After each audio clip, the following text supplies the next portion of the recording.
આ મારે જાઉં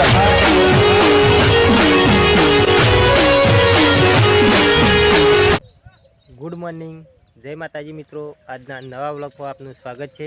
તો આજે વહેલો વ્લોગ સ્ટાર્ટ કરી દીધો છે અને આજ ખેતરમાં સ્ટાર્ટ કરી દીધો છે. આજે ઘરેથી સ્ટાર્ટ નથી કર્યો મિત્રો. તો મિત્રો આજે મારા ભાના કપાસ તો વહેલા ખેતરમાં આવી ગયા છીએ સવારે ઉઠીને. અને આ છે બાજરી જુઓ, અડધા તો જાનવર ખાઈ ગયા. ભૂલ લાવવાની પણ શરૂઆત થઈ ગઈ છે બાજરીમાં. જો આ બધું તો ભાજી નાખ્યું છે અંદર. તો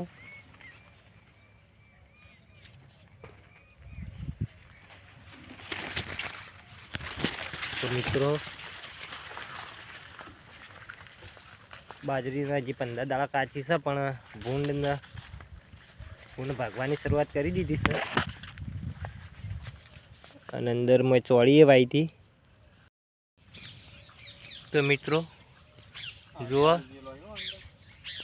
વહેલો સવારનો વ્યૂ જોઈ લો ખેતરોનો. એકદમ બેસ્ટ સૌંદર્ય.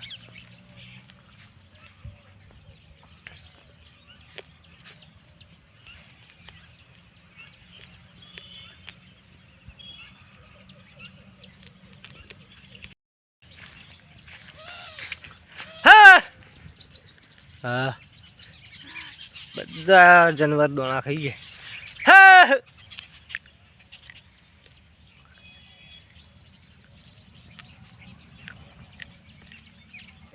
તો ફાઇનલી મિત્રો બાજરીવાળા ખેતર છે, ઘરે જવા નીકળ્યા. વચ્ચે આપણે એરંડાવાળું ખેતર આવી ગયું હતું, તો ત્યાં રોકાણા. તો જોઈ લો, સંપૂર્ણ તે દિવસ નેદવા આવ્યા હતા એરંડાવાળું ખેતર નેદાઈ ગયું છે. હવે વરાપ ગાઢ વરસાદ ના આવે તો હળાઈ દઈએ અને પાળીઓ બોધી દેવી છે.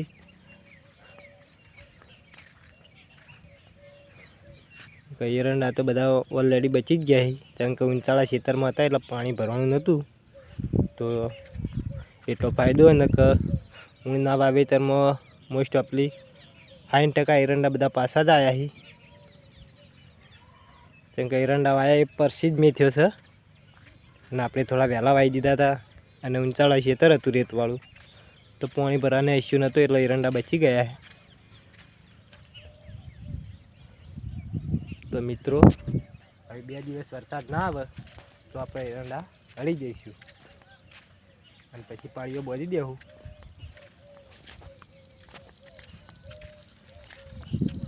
મિત્રો વ્લોગમાં સપોર્ટ કરતા રહેજો, જે બને તે.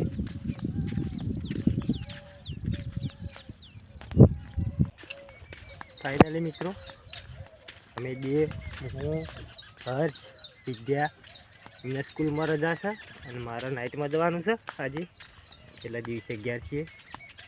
તો હું દેવ બધા ખેતર જવા નીકળી જાય છે. કપાસમાં ભૂંડ રોજડો આવે છે, તો ત્યાં ગોભા ગાળવાના છે અને તાર ફેન્સિંગ કરવાનું છે વાયરનું. તો આપણે ત્યાં જઈને તાર ફેન્સિંગ કરવાનું હતું. દોવાથી કોસને બધું લઈ ખેતરમાં જવા નીકળી ગયા છીએ. ત્યાં ખાડા. મિત્રો હવે અમે ખેતરમાં ફાઇનલી પહોંચી ગયા છીએ. તમે જોઈ શકો છો કપા મોટા મોટા થઈ ગયા છે. મારા મા અને મારા ભા શાગો વેણે છે, તો તમને બતાવું. જોઈ શકો છો, હું તમને બતાવું તો તમે જુઓ.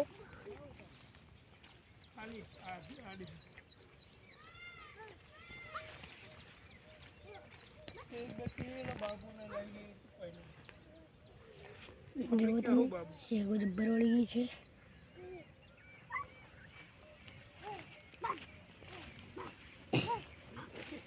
તો મારા કાકો પણ જાગોળમાં લાગી ગયા છે, તમે જોઈ શકો છો.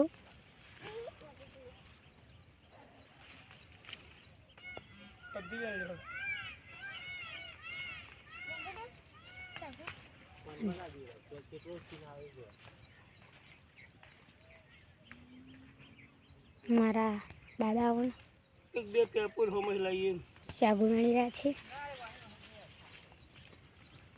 આ જો મોટીના મોટી જગો છે. હા હા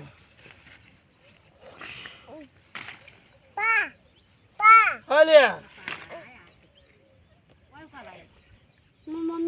મારા લડરની સગવડ લઉં. લો.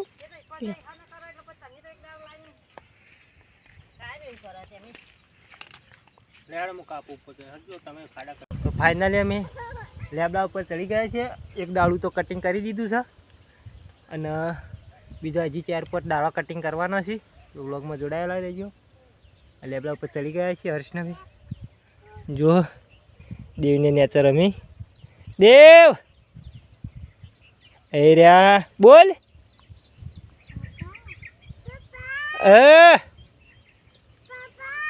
હા બીજા લેબડા ઉપર આવી ગયા છીએ અને મારા કાકાએ બીજું ડાળું પણ કાપી લીધું છે. તમે જોઈ શકો છો. હવે ડાળું પડી ભોય અને આટલા આવીને કહી આ મારા કાકો બીજું કાપવા માંડ્યા છે. ફાઇનલી 3 લાકડો કપાઈ ગયા છે. આ ચોથું કાપવાનું ચાલુ છે અને હું પણ આ મકા લેબડા ઉપર ઊભો છું. અને આ મકા કપા છે પણ દેવ અને વિદ્યાનો મારા દાદા દાદી એ શાગો વણે છે. તો બ્લોગમાં જોડાયેલા રહેજો. આગળ જે કરીશું એ તમને બતાવીશું.